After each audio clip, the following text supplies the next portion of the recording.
decidía quién sí y quién no entraba a exposiciones, digamos, colectivas. Era el que definía un poco la ruta a seguir en exposiciones que él manejaba. Porque hay que recordarse que hubo un momento en donde él manejaba también el Museo de Bellas Artes, el Museo de Arte Moderno, y se atravesó al Museo Tamayo. No duró mucho tiempo ahí porque ya era demasiado. Pero yo creo que el respeto y la admiración, más el enojo, se encontraban. Porque quería uno más concurrencia, más competencia. Y realmente no la había. Estaban las galerías, y galerías muy, muy poderosas, porque estaba la Juan Martín, estaba la galería de Inés Amor, y otras 2 o 3, no muchas más tan conocidas. Inés, por ejemplo, sí podía con don Fernando.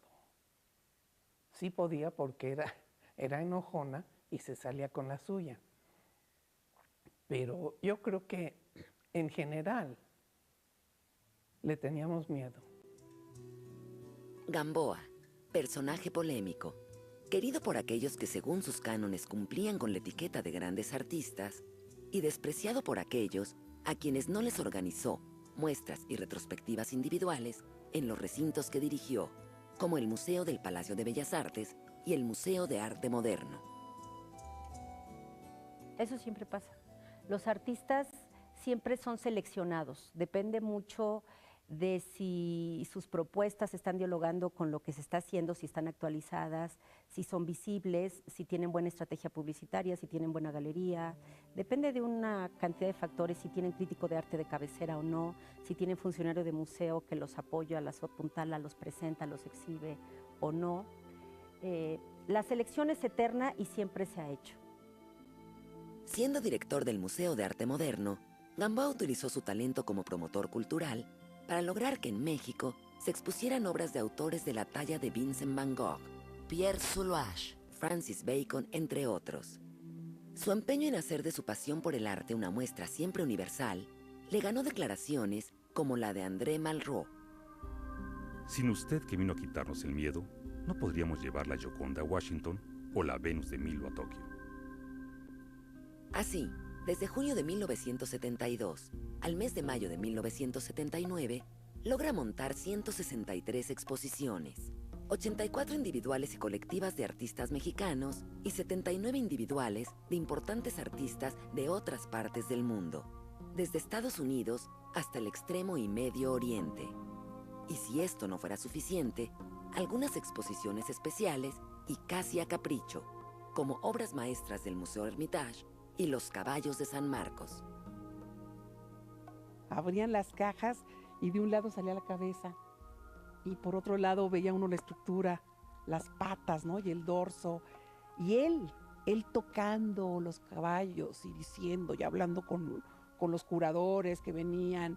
Y una cosa que era fantástica y que te hacía sentir todavía más orgullosa de trabajar con él, era esta cuestión de cómo todos los demás del extranjero se le cuadraban.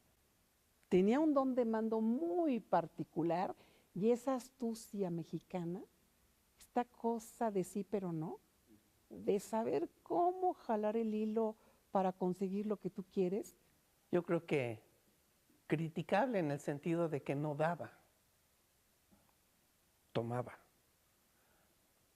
Hacer una lista de las extraordinarias exposiciones que logró montar, que al mismo tiempo se podrían criticar porque era un museo de arte moderno. Y puso, por ejemplo, los caballos de Venecia, que estaban haciendo los caballos de Venecia ahí.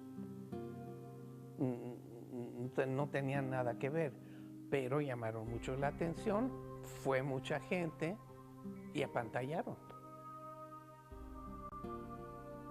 La visión de Fernando Gamboa se impuso como una marca registrada. Implementó una categoría, un nivel cultural. La calidad de sus exposiciones y los lugares donde los montaba hizo de estos obligados centros de reunión. Asistir a sus inauguraciones era un acontecimiento cultural que nadie se quería perder.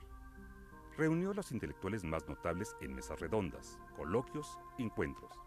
Todavía se recuerda la revista bilingüe Artes Visuales que, al lado de Carla Stewell, dirigía y editaba desde el Museo de Arte Moderno, dando cuenta de los movimientos culturales contemporáneos en el mundo. Sin olvidar las ferias de libro de arte que reunían las publicaciones más importantes en nuestro país, tanto nacionales como extranjeras. Sin embargo, su gestión suscitó críticas y envidias y nunca se le concedió el Premio Nacional de las Artes. Muchos artistas y algunos de sus propios colegas le temieron y vieron en él a un adversario. Sin duda, Gamboa era el zar del arte mexicano. Era alguien muy autoritario y muy prepotente, que sobre todo ocupaba un lugar muy vasto, de tal manera que no había espacio para que nuevas generaciones de críticos de arte, nuevas generaciones de historiadores del arte, de funcionarios de museos, de especialistas en arte y en cultura mexicana o internacional pudieran participar. Todos los lugares parecía que estaban ocupados siempre por Fernando Gamboa, ¿no? Él era como omnipotente, omnipresente. Con motivo de los 80 años se le hizo, diré yo, un gran homenaje que estuvo conformado por varios homenajes y casi tomando el pretexto o tomando el cumpleaños de 80 años como pretexto simplemente para reconocerlo. Pero pasando a los otros casi contra homenajes, debo decir que no coincidía con esto.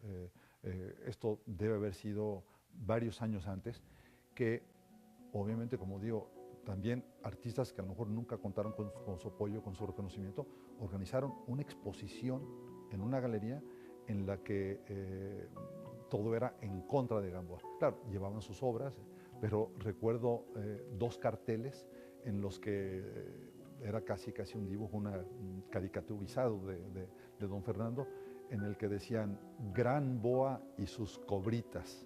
Y estaba así como saliendo de una canasta como de estas que los encantadores manejan, ¿no? Y también, y el otro no recuerdo exactamente cómo estaba manejado el tema, pero decía Gran Boa y su museo, así subrayando el su porque decían que era ya parte de su feudo, y su museo de arte moderno. De este tipo de cosas irónicas y demás, que debo confesar, en un momento dado también a muchos, cuando veíamos estos, pues también nos cuestionaba quién es este personaje que es capaz de levantar estas pasiones, ¿no? Y también fuimos aprendiendo que, bueno, que si en materia cultural había existido un Fernando Gamboa, era porque en materia política habían existido muchos funcionarios como él, ¿no? Que de hecho el régimen está fundamentado, el régimen priista, postrevolucionario, está fundamentado en un ejercicio autoritario del poder y que hay un monopolio siempre, ¿no? Entonces ya fuimos viendo que no era solo Fernando Gamboa, él era la figura más visible, digamos, porque tenía toda la trayectoria, porque tenía todos los premios, porque había estado en todos los espacios, había ocupado puestos importantísimos y sobre todo tenía largas décadas de trabajo tanto dentro de México como fuera. Así que para el mundo cultural él era el negro del juego, él era al que había que tirarle, ¿no? Después nos dimos cuenta que no, que había muchos otros que eran más pequeños, que estaban más escondidos, que no eran tan visibles.